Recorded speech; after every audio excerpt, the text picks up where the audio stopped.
Hello, everyone, and welcome back to the Star Wars Stuff Podcast. My name is David, And this is Countdown City from Countdown City Keycast is Retro Ray. and this is where we talk all things Star Wars. And Ray, how was your weekend? Busy, working, but fun stuff. So, yeah, We're how was your Sunday? well. Sunday was fun.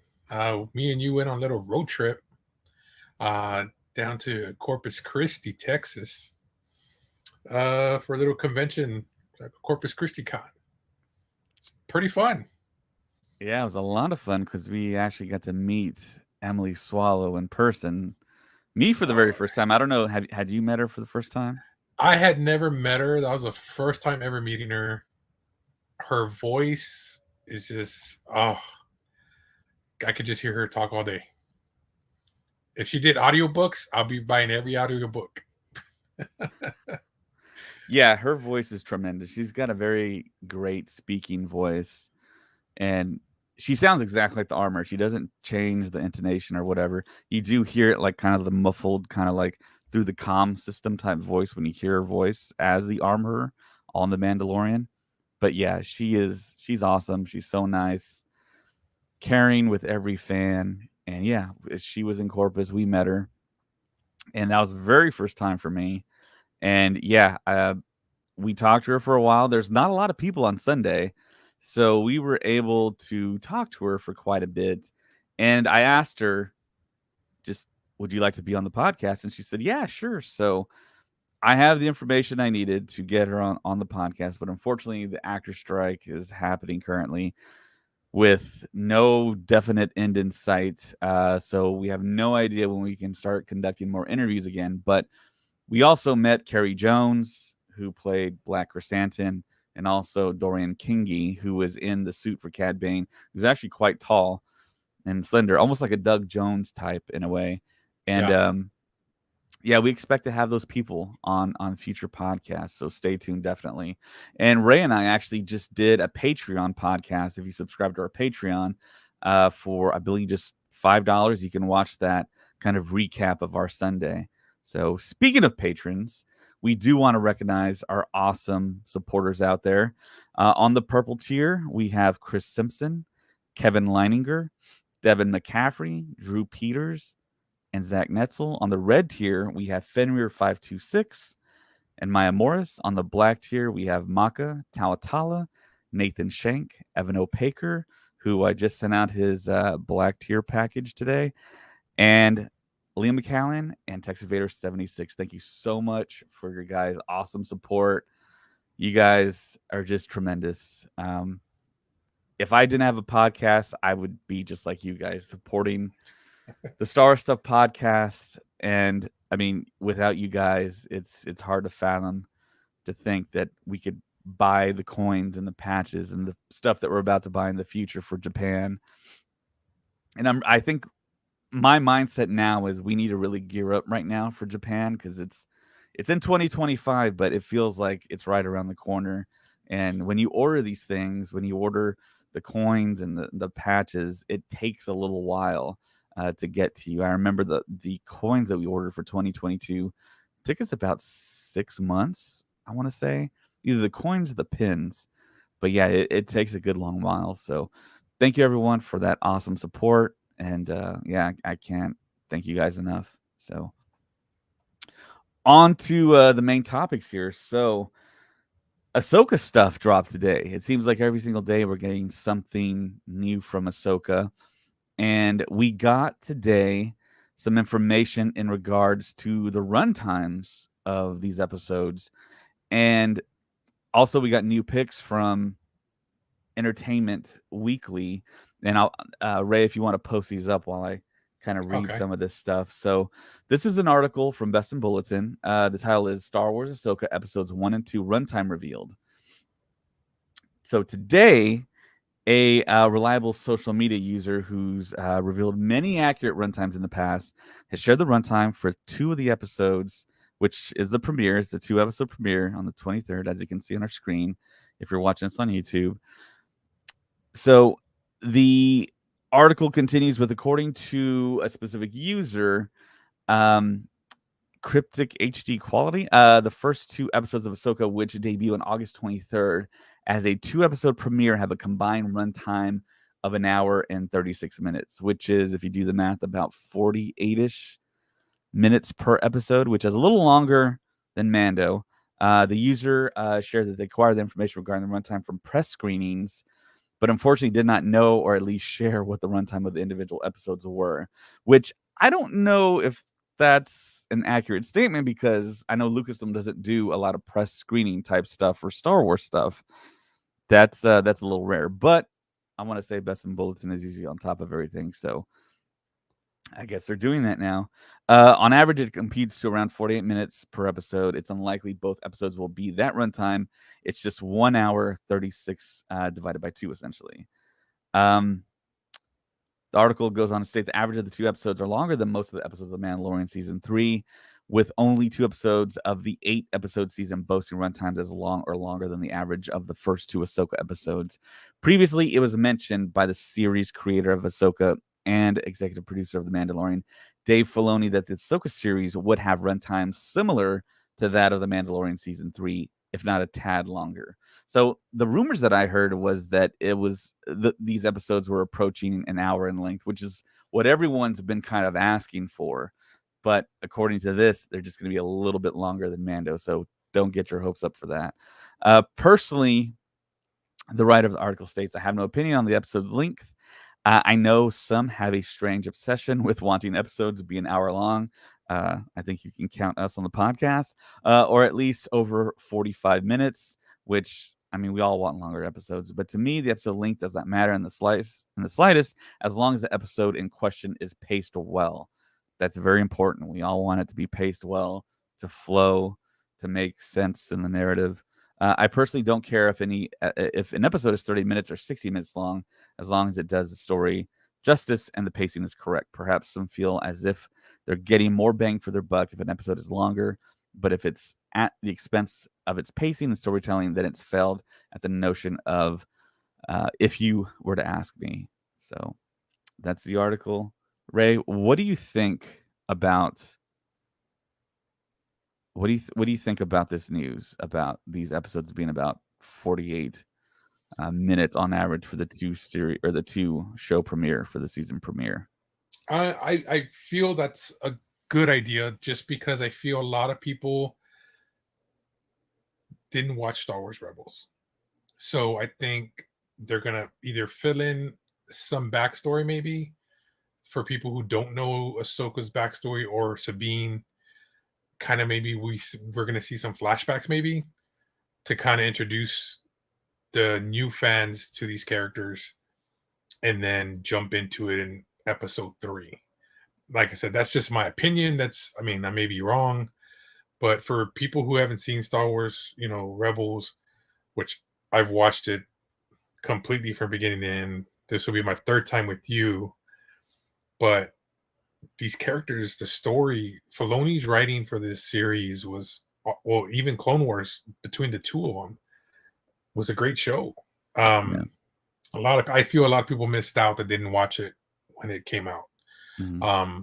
But hey, once you see these characters and you see their backstories, man, like I said, I would love to see Star Wars Rebels recreated in live action.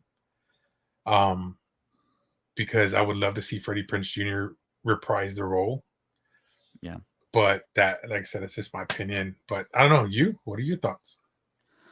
I think it's par for the course, I think, as far as the run times go, because I think Filoni is now used to this length of runtime for the TV shows. He's a terrific live action director. He directed the very first episode of The Mandalorian. He stuck the landing on that.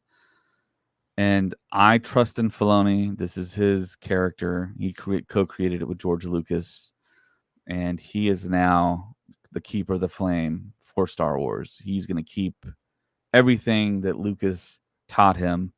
He's no longer the Padawan. He's the Jedi Master for the storytelling. Everything really needs to run through him.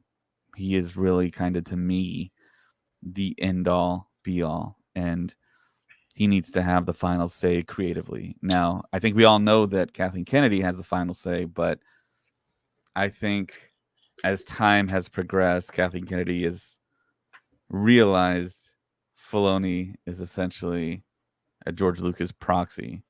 And maybe in a lot of ways, he's surpassed. I know this might be kind of sacrilegious to say, but he surpassed what George Lucas could maybe bring to the table at this point in time. But I mean, he learned at the feet of the master, George Lucas, and I think it's time for him to get an apprentice. I don't know if that's already happened yet, but I think there's someone needs to be his understudy. Someone needs to be Filoni's Padawan, and I don't think anyone's really spoken about that. Dallas Howard, I think, is there. I think she's she would be a very great candidate. Yeah. Now, if she wants to stay doing Star Wars stuff forever until her last days, I don't think so. I would be hesitant to put her in that type of role because it takes a very unique person, I think, to have that combination, that skill set, and that desire to be Filoni's Padawan, essentially, in the storytelling, and kind of get really deep into the lore and be that invested for years, decades. I mean, I hope Lucasfilm has thought of that, and Filoni maybe, I mean, has thought of that and is looking for. And I mean, I'm raising my hand right now. You can pick me, and I can be in charge. I can't act, direct, but I mean, I'm here. But on serious note, yeah, I mean, there has to be someone. There has to be someone under Filoni. I mean, if they haven't done it yet, maybe we're not aware. There's one more that I think that can probably do it because he's such a geek for it. Is Sam Witwer.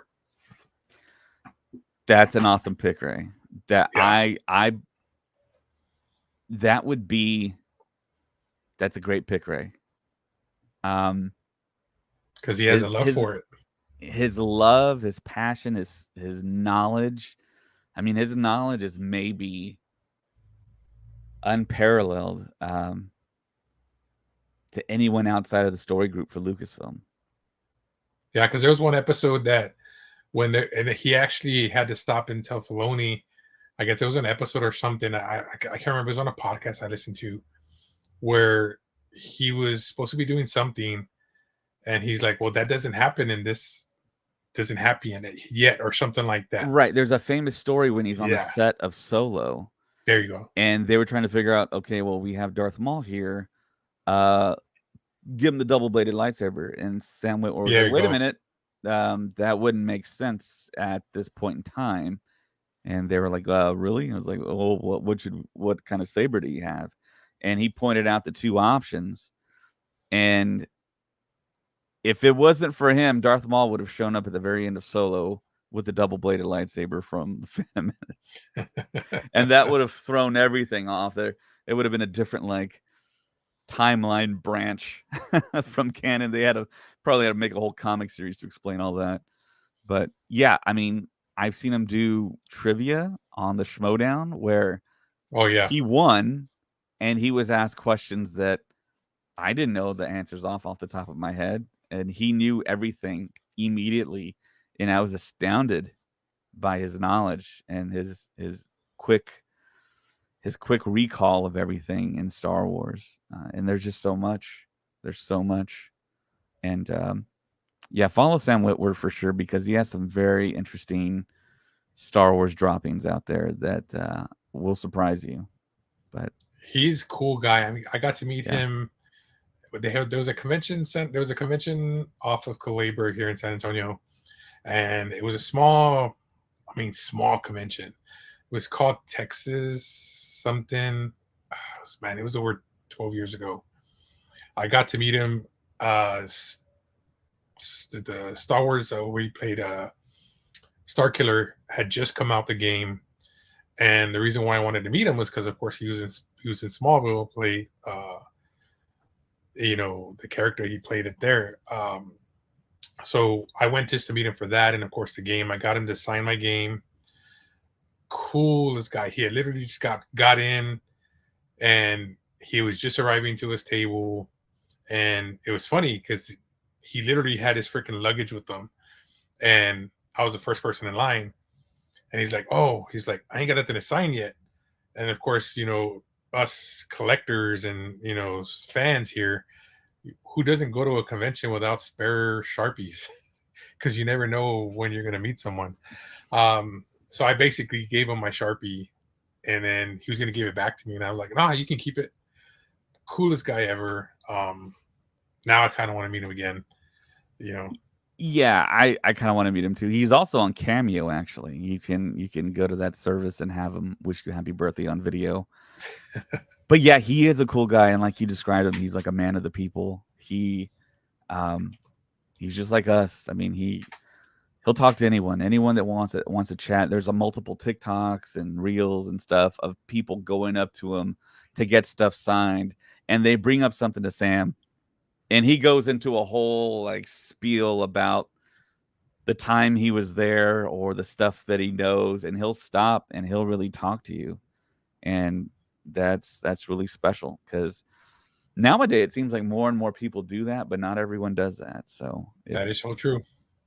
he's one of the special ones. I would not be surprised if he ended up in an important role in Lucasfilm in the future, past his acting days. But I want to bring this comment up, so I think Ray can talk to it. This Facebook user says, "I can't stand that it seems that Sabine is an apprentice and wielding a lightsaber. Absolutely no evidence of force sensitivity in Rebels. So what's that all about?" That I thought that same thing's the question I kind of was questioning myself when I saw that trailer. But mind you, we've got a big gap in between what happened, from the last episode of Rebels. In the last episode of Rebels, they're together now. What happened from then on till then, we don't know where that gap is.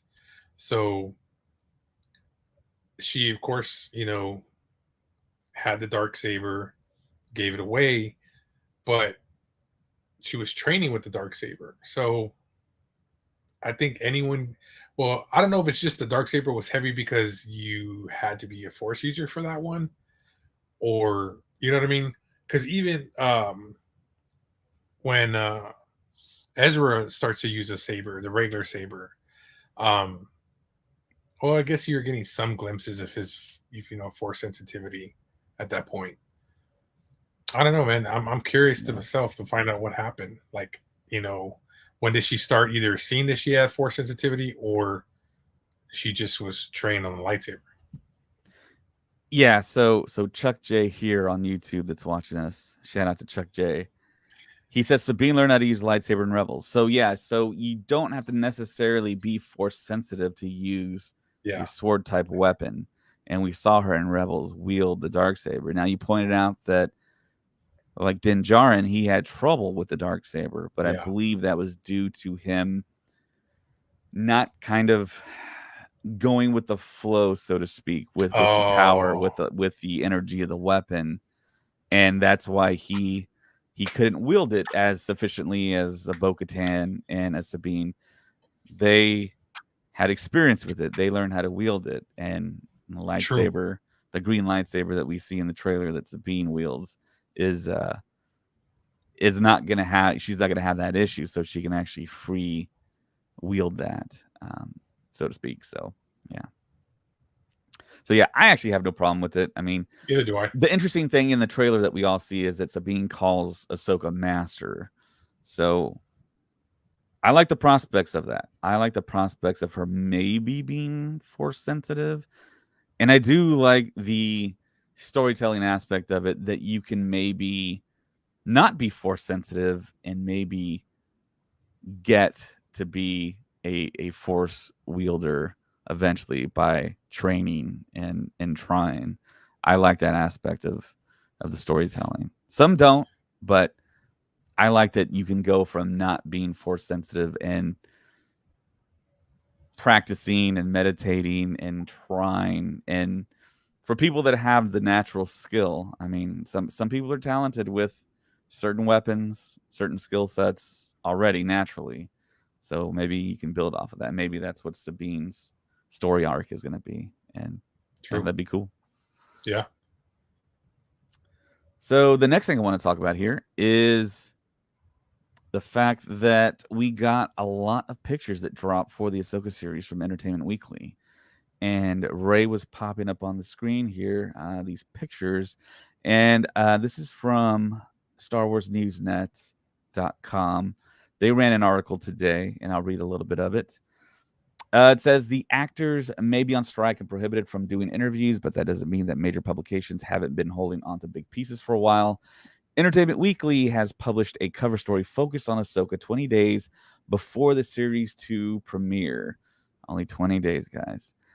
Featuring 4 new images from the show, though they don't exactly reveal much, as well as interviews with the main protagonist and executive producer, Carrie Beck. They did back in late June, but there's an update. More images were later on revealed during the time of this article that was being written. And we have all the images here if you want to bring them up, Ray, while I read the captions. Okay. It says Beck started as associate producer in the first 2 seasons of Star Wars Rebels, was promoted to producer in season 3, acted as co-executive producer on The Mandalorian, and was now promoted to executive producer in Ahsoka. She has been working with Filoni for years, and she can tell the story now. As she explained it, he's telling the story of the student of Anakin, and he himself was a student of George. Filoni had talked about the long shoot, possibility of maybe one day doing live action episodic Star Wars TV, as Beck explained. Beck says he wondered if one day we'd actually be able to make Star Wars in live action and episodic. It was something we had talked about for years before making a streaming show was even a possibility. The idea is no longer a possibility, it's a reality. Filoni was brought on board The Mandalorian shortly after Jon Favreau got the thumbs up from Lucasfilm, and it wasn't long before he started thinking about how to fold his beloved character into the mix. He saw the light in season 2 and wrote her into a pivotal point for Mando's journey in hopes that he would one day have a chance to spin her off into her own show. And there's a picture of Sabine Wren right there. This one.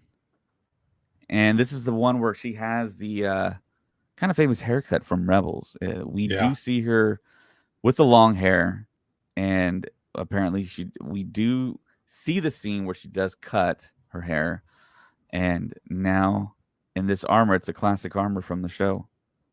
What do you think about this this live action interpretation, Ray? I never thought I would see it, and when I saw this picture, the helmet, San Diego, I had so many feelings run through me. Like, I couldn't believe that we're getting live action. Sabine was a character that I liked because she's an artist, and she would graffiti her art all over, wherever she was at. It was funny when they painted the TIE fighter, all those weird colors. When it just, I like this character so much. And of course, this is pre-Mandalorian. Whoever thought we would get a show just based off these characters? You know what I mean? I just love it, man. Yeah. What about you? Yeah, it's incredible, man. I love the casting. The caption of this picture is Sabine Wren, Natasha Liu Bordizzo, and Lucasfilm Star Wars Ahsoka, exclusively on Disney Plus. Yeah, that's Sabine. You look at this picture. I mean, the helmet design, the paint scheme. I mean, that's quintessential Sabine. So for the Hera portion of this, of course, Hera is being played by Mary Elizabeth Winstead. And there's a picture right now if you want to bring it up there. The article says, going back to the Rebels epilogue, Dave Filoni has been talking for years about that not-so-subtle reference to Gandalf the White that Ahsoka pulls with her look. And yet, the trailer suggests, along with other images that have been revealed, that in live action, she will be more of a Gandalf the Grey. Dawson talked about this exact point in her interview. She says, in the animation, you saw her go to the white. But what I loved is the idea that there was even another level to her. Dave and I talked a lot about Gandalf the Grey and Gandalf the White, talking about that transition and how she's someone very capable and excellent and looked up to her as a leader, but she still has levels of development to go. Yeah, definitely. I mean, that was the funny thing, that the first thing that popped in my head when I was watching the End of Rebels the very first time was, Gandalf the White, when he rides in on a white horse, Yeah. and he has the staff and he just lifts it up, and then seeing her get off the ship and everything, I was just kind of like, I'll be honest with you, man, that episode gave me goosebumps at the end. And guys, if you haven't watched Rebels, there's so much that happens within that. After that, as soon as you see that scene, there's a bunch of other scenes that happen right after. Um, there's a character that you're gonna, if you guys don't know who he is, Freddie Prinze Jr. Plays this character. Seeing him, what happens to him? I don't know. I don't mean, Dave. Can we do spoilers? I guess. Yeah, for Rebels, yeah, it's Yeah. an older show, so But when he dies, it in all the movies that, from Star Wars Episode 1 to Return of the Jedi, that sacrifice, we haven't seen a sacrifice like that since, Vader, grabbing the Emperor and throwing him into the Death Star to save Luke. You know what I right. mean? Yeah, yeah, yeah. Good. That's a good point. Yeah. And that just was like, and it's funny, right before that specific scene, he tells Hera bye, and you didn't know that was gonna be the final goodbye. That was really Yeah. the hard part about it. So, um, Kanan, that character, I would have loved to see in live action. I hope. I know Freddie Prinze Jr. is saying that he's not coming back. He's already, did all his favors. But dude, to have him come back for one more time, the Star Wars Rebels fans would lose it. Yeah, him saying that so much makes me kind of believe he did come back for maybe that reenactment of him holding back the fireball and pushing back Hera into the Yeah, ship. That would be awesome. I've talked about it before in podcasts, and my buddy Jordan talked to me at the car show and Comic-Con about how that would be so cool to see that. Shout out to yeah, Jordan.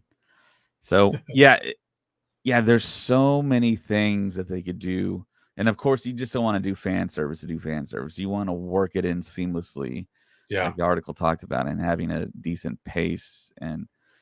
But I think there's a way to do it. There's definitely a way to do um, some of the big moments from Rebels. And even if you don't do big moments, I mean, from a different point of view, I mean, I think we all kind of want to see some flashbacks from the Clone Wars and from Rebels.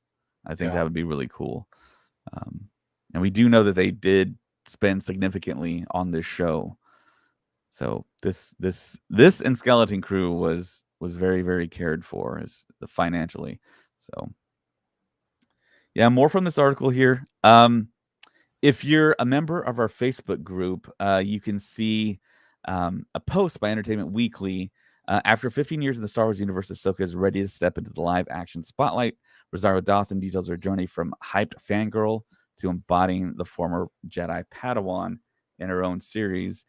And there's a moving cover. If you go to our Facebook group and check it out, it's Ahsoka igniting her double-bladed white sabers and looking really ferocious towards someone or something. And it's pretty cool. So the rest of the article talks about it looks like they placed the Harris stuff way below. So also making the jump to live action is Harrison Dula, played here by Mary Elizabeth Winstead, who couldn't contain her excitement about playing a rebel leader who also comes across as maternal and nurturing. Mary Elizabeth Winstead states, what I love about her is that she's such a strong leader and fighter, and she's also so maternal and nurturing. We don't often see that depicted on screen. We see army generals being these very masculine, hard figures, and Hera has that, but she also has this softness to her. She really wants her crew to be loved and looked after, and at the same time, she's pushing them to be better. Yeah. So, what are your thoughts on Hera? Dude, Hera, seeing her backstory, in Bad Batch to an extent, where she wants to be a pilot, and flies a ship. And then seeing that part of it in Bad Batch, and then seeing where she becomes an awesome pilot, fighting that. I forgot what ship. It's not the Y Wing, was it? What ship was it that she ends up flying that was a prototype that they go back and get? I forgot the name of that ship. But anyway, she goes back and she flies that ship that no one else was able to pull off. I mean, she's an awesome fighter pilot. Yeah. And, you know, seeing her to pull off the stuff that she's pulled off in Star Wars Rebels, that's what one of the things that really gave me the goosebumps was, they don't show it in the cartoon series. They No, don't it was a show B-wing apparently. Someone B-wing. on Okay. chat said, yeah. But in the show, you don't see them like get intimate. You see them bicker back and forth, Kanan and her. But at the end of the episode of this or the season finale, you see that they had a kid. Yeah. So it's like part of me wants to know, is he force sensitive? What happens to him? What age is he when is in this, Ahsoka series? Are we gonna see him? It's so many questions, so many questions. But that's what I want. I want questions to see what happened to her son and her, because he had Chopper helping him raise him. So that that's got to be fun right there. Just seeing Yeah. Chopper trying to help raise that kid. Yeah, definitely. Definitely. So the article continues. It says, on the opposite side of the fight, we have our four main bad guys. Returning from The Mandalorian, Diana Lee Inosanto plays Magistrate Morgan Elsbeth.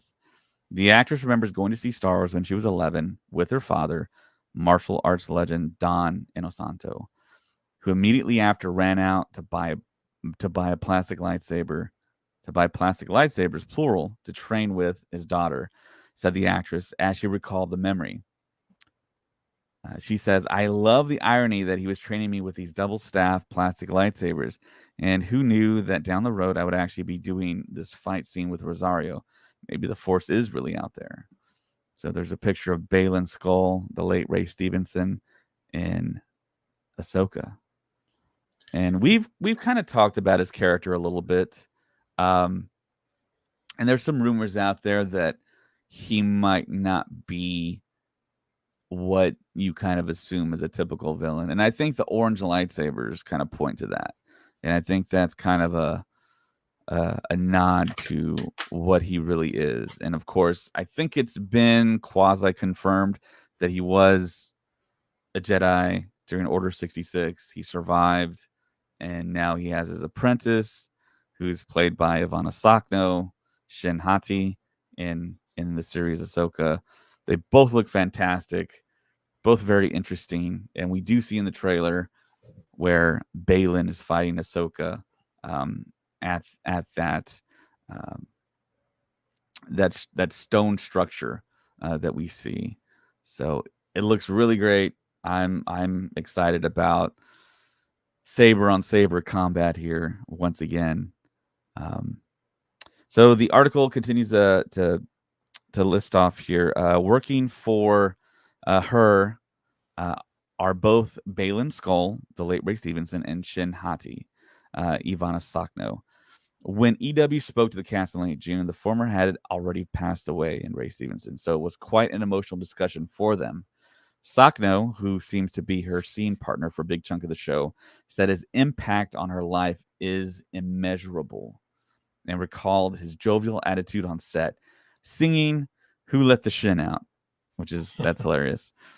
In between takes, a riff on Baha Men's Who Let the Dogs Out, and Asanto added the following.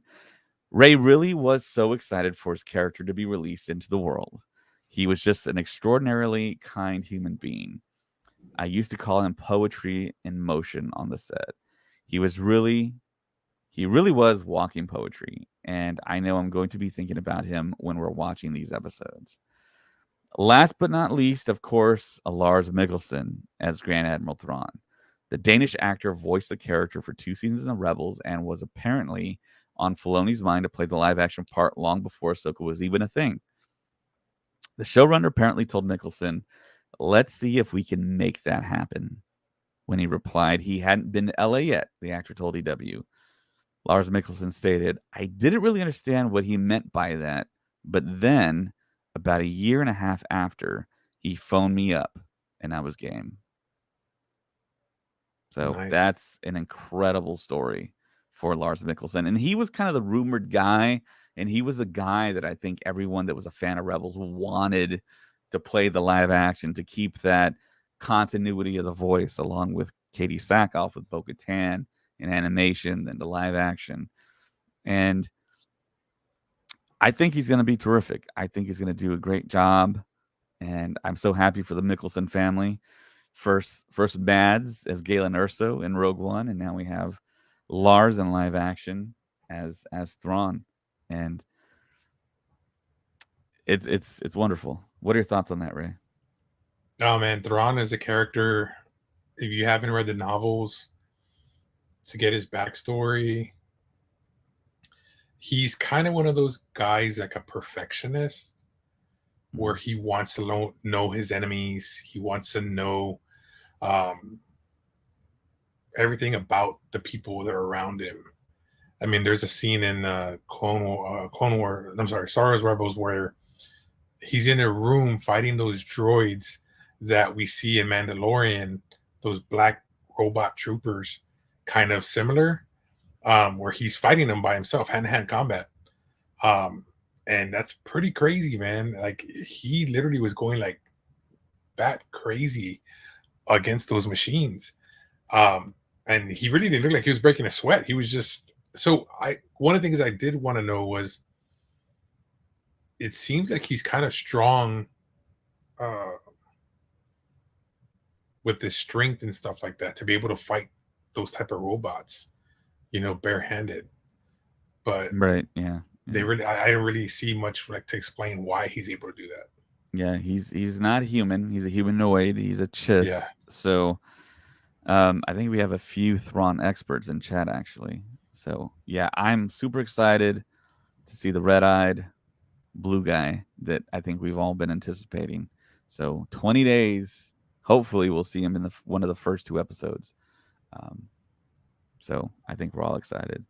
And last but not least, the 2 pictures that Natasha Lou Bordizzo, Rosario Dawson, and Mary Elizabeth Winstead took um, all together.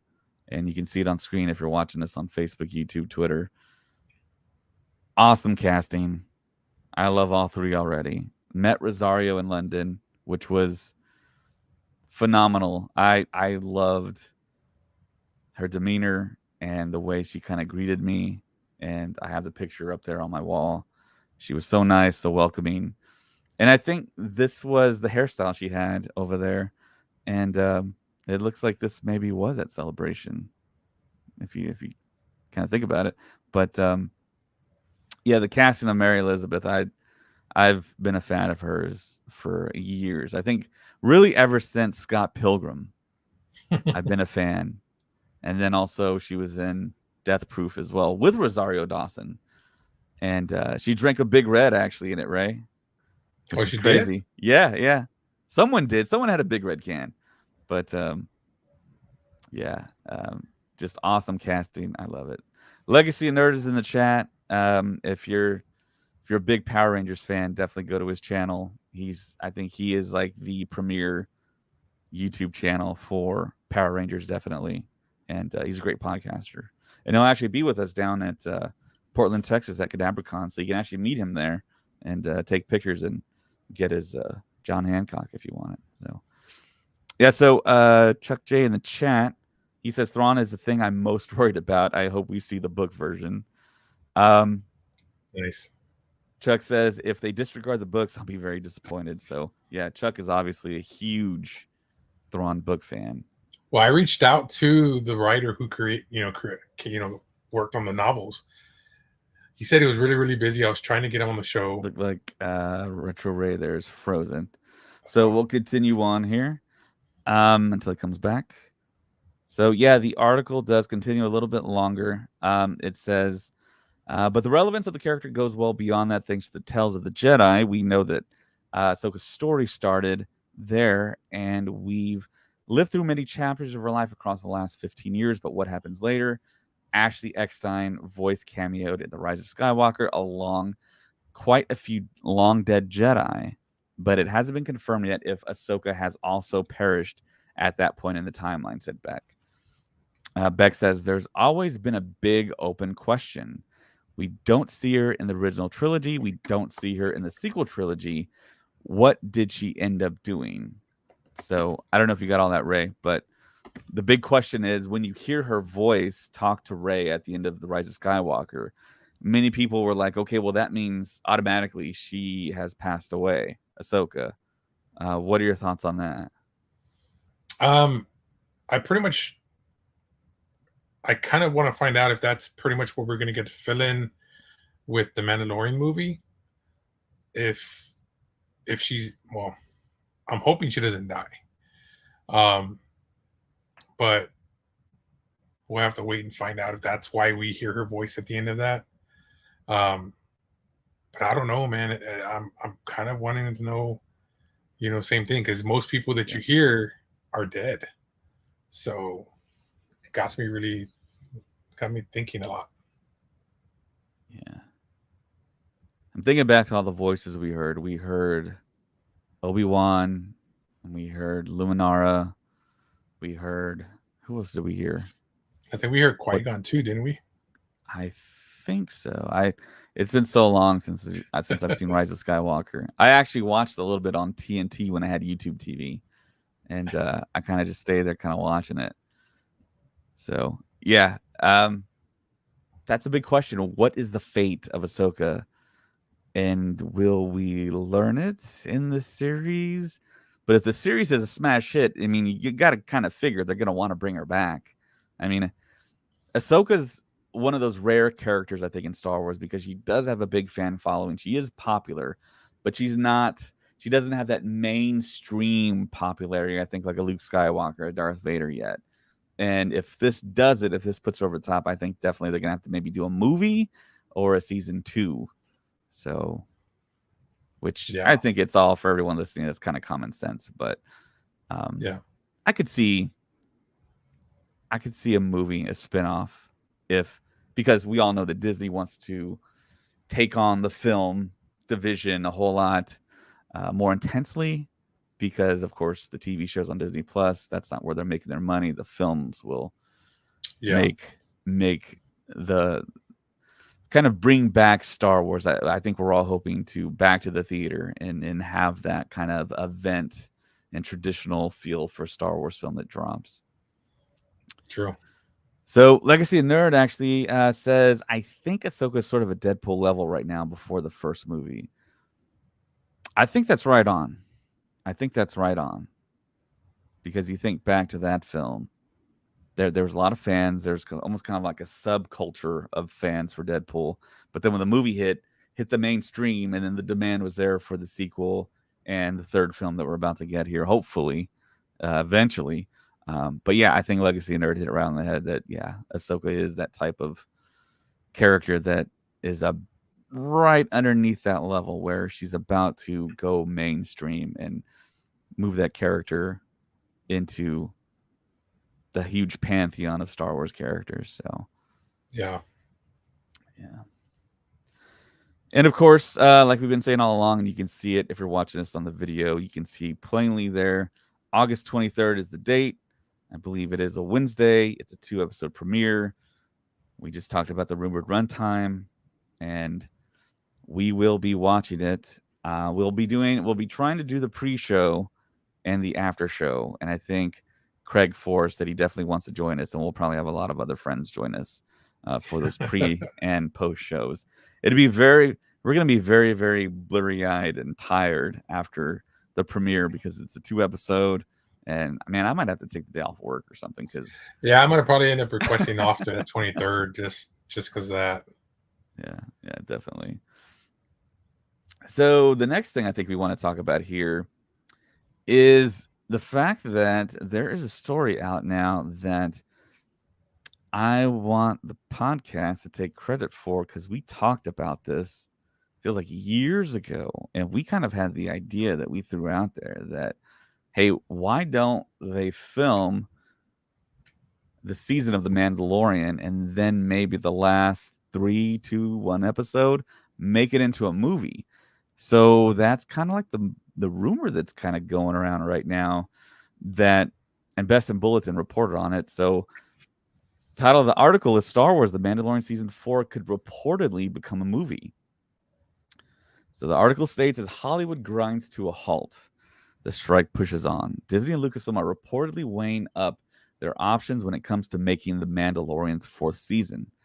According to a new report from Making Star Wars, Disney and Lucasfilm are considering turning the fourth season of The Mandalorian, which was written ahead of the Writers Guild of America strike, into a film, which they technically couldn't re-swizzle that script up because that would technically be writing, so it would be kind of against the strike. But anyways, if production is set back by a significant amount of time, The Mandalorian Season 4 was originally set to film from late September and into the spring of 2024, but due to the WGA and SAG after strikes, production has been delayed to an unknown time. Turning Mando Season 4 into a film is just an option Disney and Lucasfilm are reportedly considering and is reportedly an option that Disney and Lucasfilm are fans of. Despite executives supposedly liking the idea, there's no word on what the creatives involved think, such as the series creator Jon Favreau and executive producer Dave Filoni.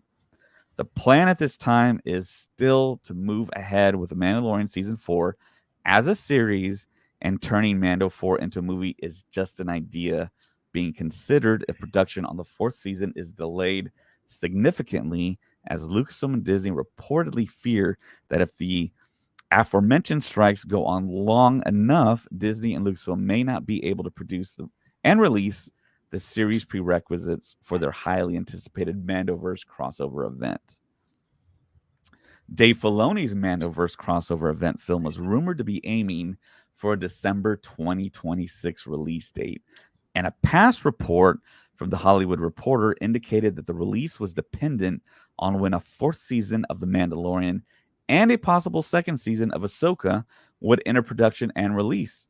According to MSW, a significant delay of The Mandalorian's production and release could impact the release date of Filoni's Mandoverse film and could see the project delayed by up to 2 years.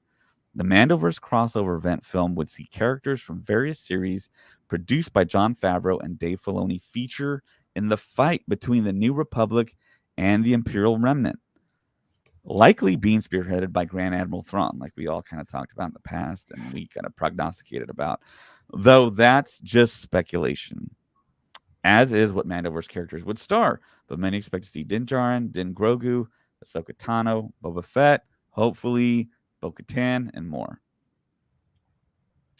So the report also claims the Mandalorian movie would release in the December 2026 slot, which is expected to be held for the Mandoverse crossover, and that crossover flick could not release until 2028. I personally find it really quite odd that a project that would likely shoot next year, whether as a series or movie, would be held for 2 years before releasing. The report claims that turning The Mandalorian Season 4 into a film is to essentially to save time to get to Filoni's Mandoverse flick, which was, of course, reported at the Investor Day call. But in this scenario, the crossover event gets delayed by 2 years anyway. I'd always heard that the fourth season of The Mandalorian would likely release in 2025, even when production was set to begin this fall. And my personal expectation is that if The Mandalorian Season 4 gets to film next year, it would still be aiming for a 2025 release. I'm not criticizing the report. Making Star Wars is one of, if not the most reputable sources of Star Wars news. I'm just skeptical of the supposed plan. And the article also talks about there's no end in sight for the WGA and SAG after strikes. The AMPTP, representing the Hollywood studios, reportedly refusing to come back to the negotiating table. which is very sad. SAG-AFTRA has asked for negotiations to resume last week, but the MPTP refused. However, It's now being reported that the AMPTP are looking to meet with SAG-AFTRA this coming Friday, which is good news. Unfortunately, there seems to be no desire to negotiate with the WGA, which is the Writers Guild of America, with past reports claiming that the Hollywood studios were willing to allow the WGA strike to go on for as long as that union members to start losing their homes, which is very sad and mortifying. You can support the actors and writers currently on strike in various ways, including donating to the DSA-LA, who have been providing those on the picket lines with food and water, along with the Entertainment Community Fund, which supports those in the industry that are in need of emergency financial assistance. So what do you think about all that, Ray? I stand with the writers and I stand with the actors. Um, just because, like I said, without the writers and these actors, I mean, up and coming actors, because you got to think about it.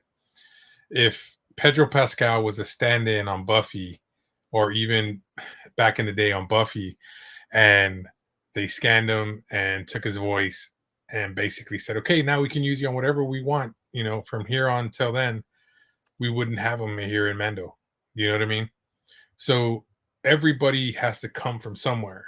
So if you're a background actor, up and coming actor, what they're wanting to do to the actors by, scanning them and recording their voices, and then basically just paying a fat $200, and then you're basically giving your rights up. I don't know if you saw Black Mirror, the episode of where they're watching Netflix, and it's like it follows this lady who becomes yeah. I So think the first episode of this new season on Netflix. yeah, exactly. I mean, that's pretty much where we're headed to an extent, because how many of us actually stop and read the clause before we agree and check off on it? I don't think anyone really does. I mean, Yeah, the actual user agreements are so long. It's yeah, kind of ridiculous, and it's all in legalese, so it's not like in regular English. It's all legal talk. exactly. So I mean, it's getting there, and then getting back to the Terminator, you know, when Skynet became self-aware. But I mean, like I said, I'm with the writers and I'm with the actors. The writers, I really think without them having good stories, good movies, we wouldn't be getting any of this content that we get. Yeah, yeah, for sure. I mean, it's all about the creative. It's all about the storytelling. Yeah, I think we've all seen AI produce crazy, complex, intricate things, but I don't think they're at the point where they can do like the human kind of element, the nuance that actual human beings can write. But I think the day is coming, though. I think those days are numbered. But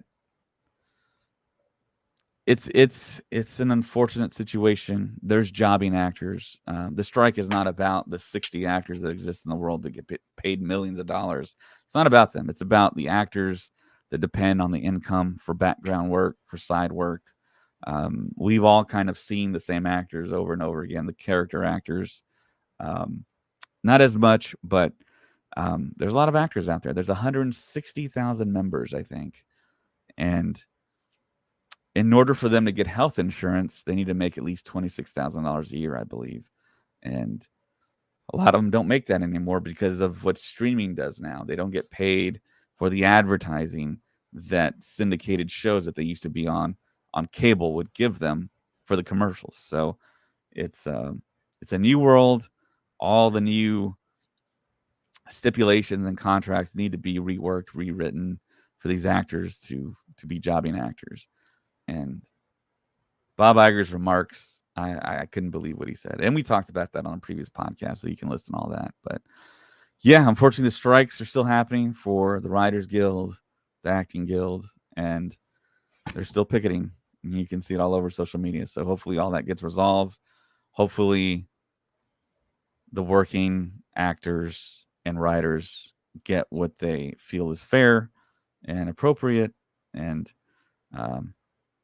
I think it'll eventually work its way out. But right now we're kind of in that stasis period of just being in this kind of crummy situation. So, and to speak to the movie, the Mandalorian movie, we talked about a lot on the podcast as far as um, our feelings to go ahead and make the conclusion for whatever season into the movie. But if you take a whole season, the season 4 that's already written, that Jon Favreau claimed was written months and months ago, take that and reconstruct that into a film, I think it'd be fantastic as long as Filoni and Favreau in charge. I totally trust them. I think we all do. Everyone that's listening, everyone that's been watching Disney Plus, all the Star Wars stuff, the Favreau stuff has been pretty good for the most part, I think, universally. I think people will object to the Book of Boba Fett stuff and maybe Mando season 3, but Favreau does films, and I think he could do a great job. And I think you need those creative minds behind the first Mando movie, just like you had them behind season 1 in the first episode. So it'd be awesome to see Grogu on the big screen. That's instant cash right there, I think, for Disney, for Lucasfilm. I think everyone's going to go see it and make it an event again, like Kathleen Kennedy stated, that we need to eventize Star Wars. And it was already an event. I don't know why she used those comments, but um, Star Wars films are events. And if they can do one a year, one every Christmas, that would be fantastic. But of course, we know about the Fox acquisition and now the big IP and Avatar that James Cameron wants to drop them every other Christmas. So there's a little roadblock there. But of course, we could do May Christmas perhaps, which is seems to be maybe the strategy because they do want to drop a film in May. So we shall see. But I think a Mando movie would be awesome. Mandalorians on the big screen would be terrific. Yeah. Would be really awesome. I agree. So the next story, the story that actually dropped right after we did the last podcast, like immediately after we finished the last podcast, was the Lando news, and we haven't really spoke. I haven't spoke about this, and it's kind of interesting, and I think we all have to not raise our expectations too much because, of course, when we get news like this of creatives that we all believe in get assigned to a Star Wars project, sometimes it doesn't work out and they leave for whatever reason. So the latest news is that Donald Glover and Stephen Glover, his brother, Donald Glover's brother, will be writing the Lando show, which is an incredible thing. Donald Glover is a writer alongside being a rapper, an actual popular rapper, and just being super creative. And of course, he's Lando from Solo, which I think he was a big takeaway from the Solo film that made about 500 million at the box office, and was considered to not be a success. But of course, that was right after The Last Jedi. It dropped in May. The marketing was not great. We know the whole story with that. But yeah, I love this story. I hope it goes through and we do get Donald Glover kind of in charge of Lando, so to speak, given creative freedom. Hopefully, the studio doesn't meddle with it. I think it could be something great. The Calrissian Chronicles, that'd be awesome to see that. Maybe the Battle of Tanab, that would be awesome. The battle that Lando references in Return of the Jedi. And you could bring Billy D back. He could be telling a bedtime story, and he's telling his daughter or Jana or whoever about his past, and we do the show could be just a huge flashback and lots of battles, lots of conquests, lots of different relationships.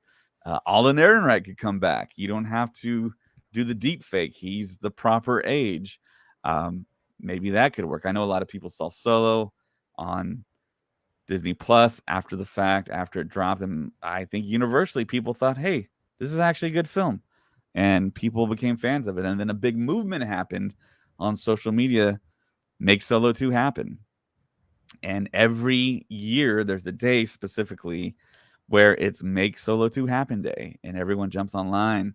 And Lucasfilm has noticed. They definitely, the creators, Ron Howard has acknowledged the movement. I'm thinking of, is it John Kasdan? the guy that helped write the film, I believe, he's acknowledged it, and he stated that yeah, Lucasfilm is definitely noticing, and it always trends on social media.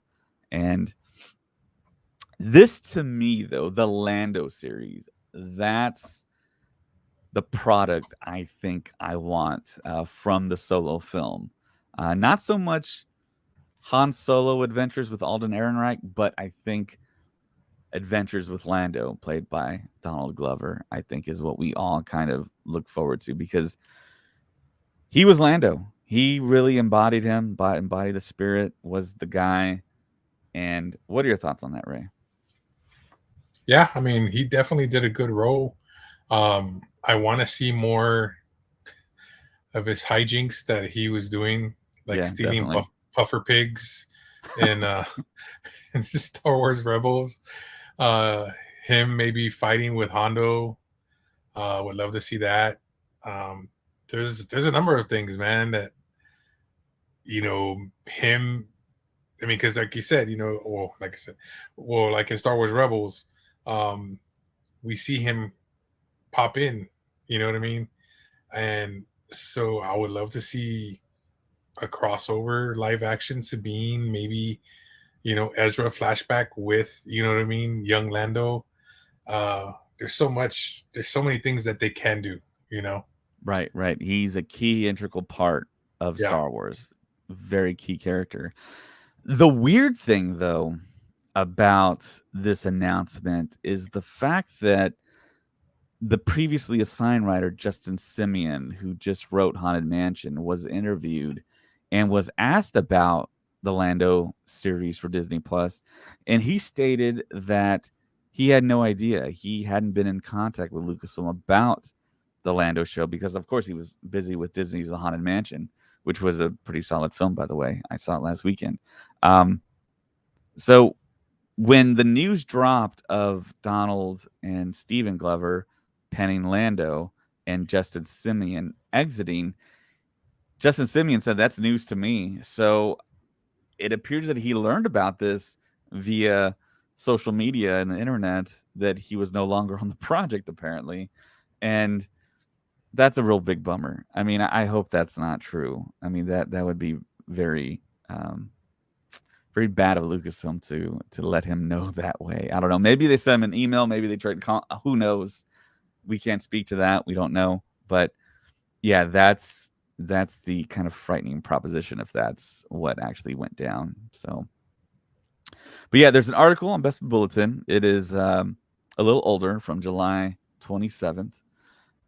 It just talks about how um, Donald and Stephen Glover are gonna write Lando for Disney Plus, a series, and Justin Simeon has exited. Um, and this was actually generated by Jeff Snyder from Above the Line, who exclusively reported that Simeon has been off of the Lando series since last summer, which is kind of shocking, which doesn't align with Simeon's comments. When he decided to focus his efforts of Disney's Haunted Mansion reboot flick, which released last week, Simeon just earlier that day told The Hollywood Reporter that Lucasfilm loved his Lando script, but that there's been no development on the project since its announcement in 2020 from the Investor Day call. With Simeon adding that he believes that he's still attached, but of course he claims that he found out that he wasn't via social media. The Above the Line reports go on to say that Lucasfilm were determined to continue development on the series while Simeon focused his efforts on Haunted Mansion. And as part of moving forward with the development of the project, they reached out to the series lead, Donald Glover, who previously starred in 2018 Solo: A Star Wars Story as Lando Calrissian, and his brother and occasional writing partner, Stephen Glover. So apparently Disney reached out to Stephen Glover as well. That's kind of interesting, because you kind of see brothers writing. It's like maybe Donald just brought him on, but apparently Lucasfilm reached out to him too. Um, Writing partner Stephen Glover to take over writing duties and pen the series. The siblings have reportedly agreed to step aboard the series as writers, with Lucasfilm reportedly excited about the arrival of the duo as writers and find their take on the series just as exciting. Above the Line mentions that Lucasfilm, Disney, and Glover's camp have attempted to keep the word of the Glover's brothers taking over the project as writers tight-lipped. but that the brothers signed on well before the Writers Guild of America strike and have not worked on the project since the WGA strike began in May. The outlet believes that Justin Simeon's recent comments was the writer-director towing the company line and didn't want to cause headlines before the release of the Haunted Mansion this weekend. The Glovers worked together as writers on the critically acclaimed FX series Atlanta, which is a fantastic show, which debuted in 2016 and wrapped up last year with its fourth and final season. Stephen Glover wrote 11 of the 41 episodes of Atlanta and wrote the screenplay for Guava Island, both of which Donald starred in. Donald is the more experienced writer of the siblings creating Atlanta, along with Amazon Prime Video series Swarm. Donald Glover also wrote 23 episodes of 30 Rock and wrote the upcoming Mr. and Mrs. Smith series for Prime Video, due to release in November, which he also stars in. Super busy guy. Earlier this year, Donald Glover told GQ that he was being more precious with his time following the COVID-19 pandemic, which made him realize at this time his time is valuable.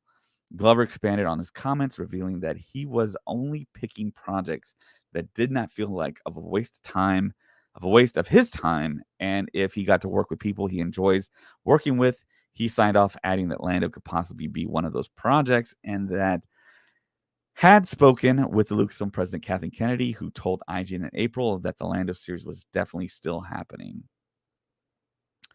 So there you go. I hope it stays. I hope it's happening. Of course, we don't want to get our hopes up because so many people have been announced or unofficially announced. We've heard leaks of people being on Star Wars projects, and it hasn't happened. So keeping our fingers crossed, because I think this is one of the guys that, we hope that he has the time and he writes the script, and it's great. He takes his time, does whatever he needs to do to create a great Lando series, and the guy's super busy. We question the fact that maybe he was never going to be Lando because he signed a $100 million contract with Amazon to do work for them. He has his whole rap career going on. And once those contracts for other streaming services get signed, usually those people don't return back to Star Wars, a la Benioff and Weiss. I mean, when that happened, I was like, I don't think they're going to do Star Wars. And of course they didn't. Along with Rian Johnson, too. He created an entire company when he was supposed to also create a trilogy from scratch, new characters, planets, theories possibly on the Force. And I was like, there's probably no way that he's going to be able to do that and create this new company and do this Knives Out trilogy or franchise for Netflix. And then, of course, Netflix gave him a whole lot of money. So, but yeah. So, Ray, what do you think about the Lando situation now? What are your hopes? I mean, like you said, he's a awesome writer. The shows he worked on were great, for rating wise and stuff like that. So, and then his rapping career, I mean, yeah, he's a top tier musician. Really. Yeah, so I mean, he's very talented. So yeah, I mean, I'm interested to see what he has. I mean, one of the things I have never heard is how big of a Star Wars fan is he? Is he like a real hardcore Star Wars fan? I know he's a Spider-Man fan. Yeah. But if he's hardcore and we don't know it, that'd be freaking awesome. But I think you could call him a hardcore fan. But I mean, he has his hands in so many different projects. He's doing so many different things. I mean, I know you, Ray, do a lot of different things. Would you call yourself a Star Wars hardcore fan? I just like too much. I mean, and I'm a fan of them. Everything that I love. Would you call yourself a hardcore fan of Star Wars, though? Yeah.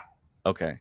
So I think he's a lot like you, in that he has Star Wars and he's into it. And I love the story that he told when he got the role of Lando for Solo, Star Wars story. He said that he celebrated by going out and getting a pizza, taking it home, being totally by himself, putting on The Empire Strikes Back, and watching it while eating pizza.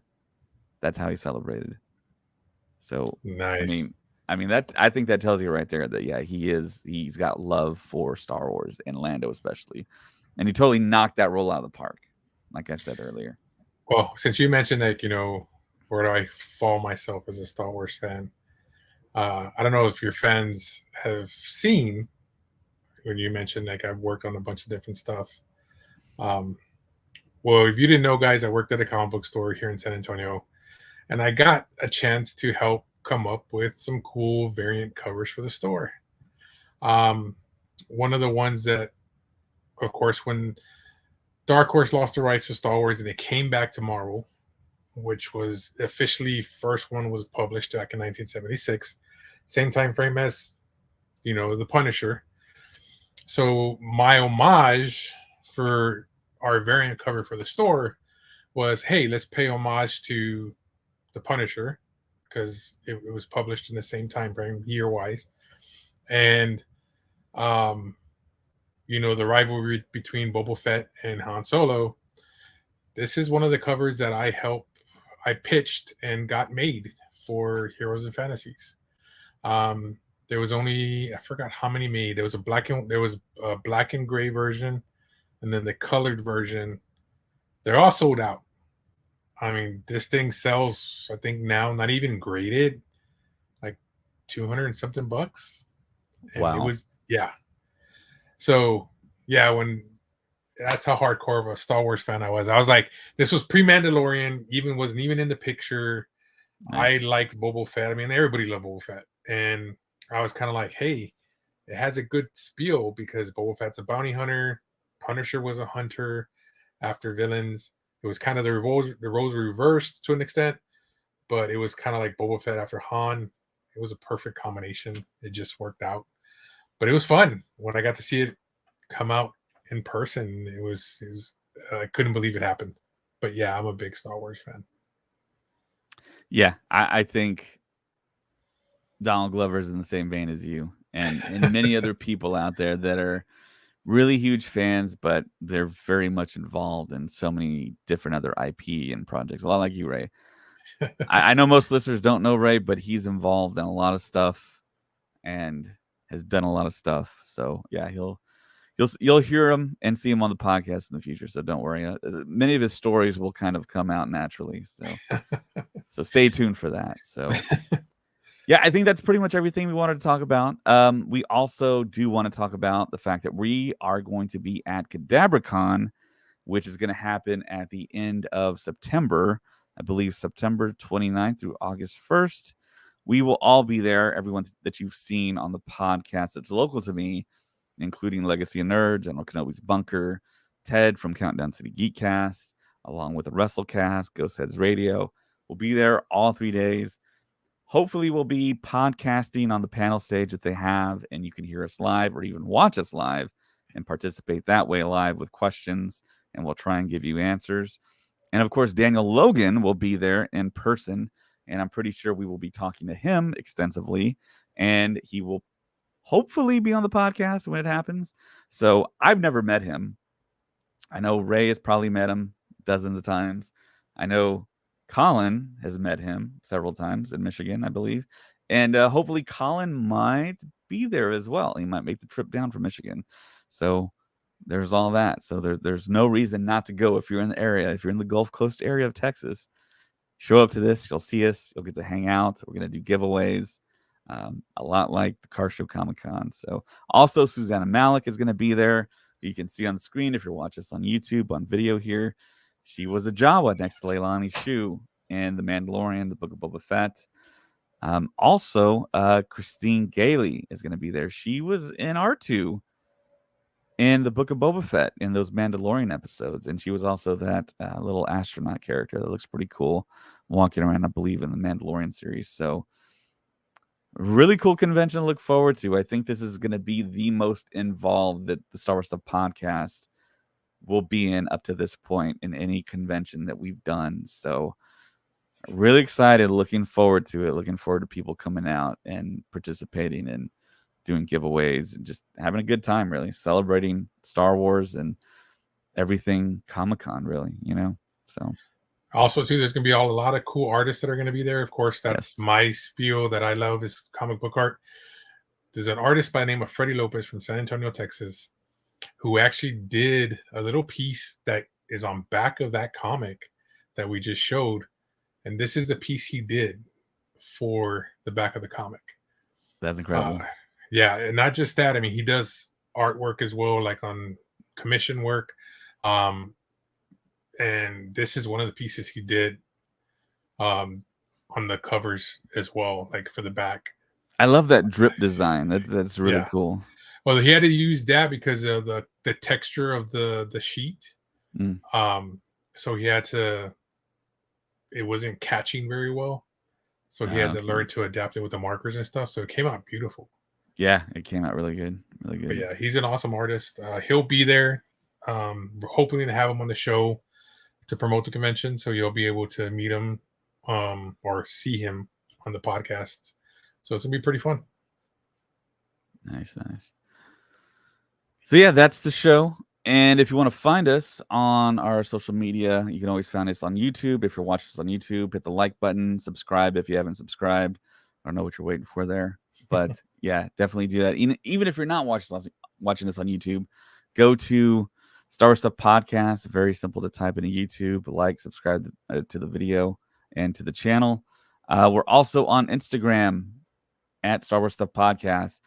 Colin drops stuff daily on Instagram, and he just made a really cool video, really informative. It was a pretty cool. It was one of his first videos that he's done, where he actually narrates, and it's actually pretty good. So on Twitter, or X as the kids call it nowadays, or I should say Elon calls it, you can find us at Stuff Pod. Also, we're on Patreon, so you can go to Patreon for exclusive content.